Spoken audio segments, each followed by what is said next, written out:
G'day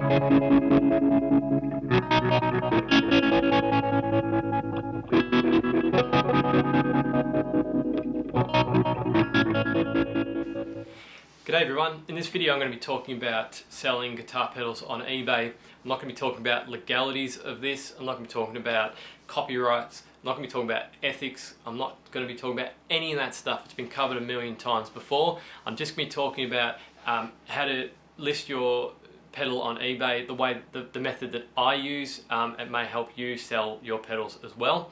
I may do a video on the ethics. I'm not going to be doing a video on legalities or copyrights because I'm not a lawyer. So if you need legal advice, go see a lawyer. It's some pretty good advice, I think. But ethics are just a personal thing, so I might talk about that and my perspective on it. But in this video, we're going to be talking about selling your pedals on eBay and some of the things I've found help me sell my pedals, and just not even so much trying to flog off your particular pedal that you've got for sale. The best way to get, you get the most money if you do this. I've got a few things that can help with that, but mainly just getting the customer to understand what they're buying. They need to know where you're coming from, pretty much, and I'll show you what I mean by that in a moment. So the first thing that I like to mention in my listings, I always put the components that I've used. In this day and age, we're up against a lot of Chinese stuff, and the components that they use in these Chinese pedals is questionable. You don't know whether it's good or not, but because they've been built down to a price, chances are they've used cheap stuff. Some don't, but they all cut corners. They will use a cheap potentiometer, for instance, and how long is a cheap potentiometer going to last compared to a potentiometer that's made well? Now, when you're selling a do-it-yourself guitar pedal, because you can select the hardware and you've put thought into the hardware that you're selecting, it's a good idea to plug that. And I always do. I always say, right down to the components, Epcos and Panasonic components. I'm not just using the cheapest component that I could find. I've picked these specifically for the pedal, and in particular hardware as well. I've used premium 3-pole double throws. I've used Neutrik or Switchcraft jacks.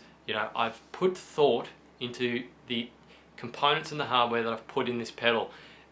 You don't know what's gone in that Chinese pedal, but you know what's in this pedal, and I'm being upfront with what I've put in it. And if I spend extra on that hardware, I ask for more for the pedal. It only makes sense that you'd ask for more, and it's going to last longer. It's just gonna last longer than a cheap pedal that's made, with a plastic housing, or like I said before, the cheap potentiometers and things like that. So I think that is a very important thing to mention. The other thing too is to mention any features that you've added to the pedal that don't come with the pedal that it's based off. If you've modified the circuit, put down, I've done this, I've done that, and the reasons why you've done it. I think it's that's probably another selling point thing, that you can say that I've customized this. I've maybe fixed a problem that the original manufacturer had of this pedal, and just to mention that as a feature. So when I sell, for instance, a fuzz pedal, I always use a charge pump, and I put in there, I've used the charge pump because of the negative ground, positive ground thing. I always mention that, and because running a separate DC power jack to one fuzz pedal is, in my opinion, a complete pain in the ass, and there's no way I'm ever going to have a pedal on my in my collection that's going to need its own separate power supply if it's a do-it-yourself project. There's no way that's ever going to happen, unless it's a very special pedal like the damage control line or something like that. It's just never going to happen. So I put that charge pump in to make life easier, and you tell them that when you sell the pedal. That's kind of a bit of an obvious point, but I thought I should just mention, just think about the features that you've put in your pedal before you list it, and then list them down. And also just try and be straight to the point. I mean, kind of like not what I'm doing at the moment because I'm rambling a bit. Be to the point when you list it, because a lot of people will just go, if you've got paragraphs of information, it's going to go, nah, next one, and they'll just move on.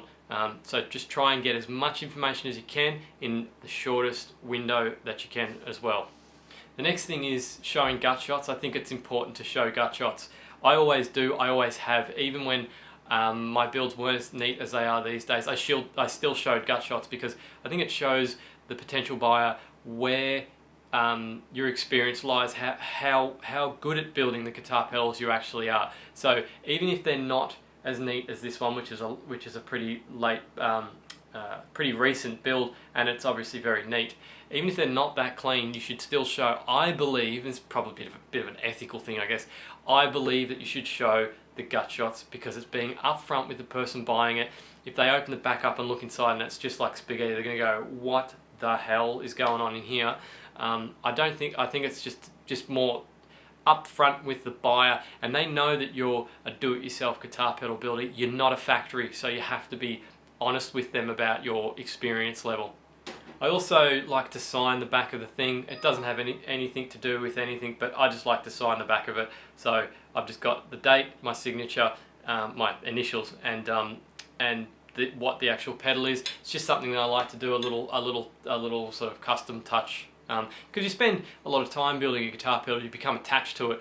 So it's kind of, you know, there's a bit of an art to building a guitar pedal. I think it's worthwhile putting your initials on it just to say, you know, I built it, and that kind of builds up on the owning your pedal.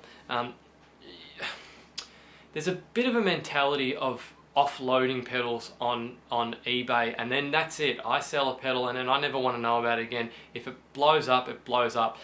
That to me shows that you're not confident with building a guitar pedal. And if you're not confident with building a guitar pedal, you should think about whether you're actually putting them on eBay to start off with. If you sell a pedal and it dies, can you fix it?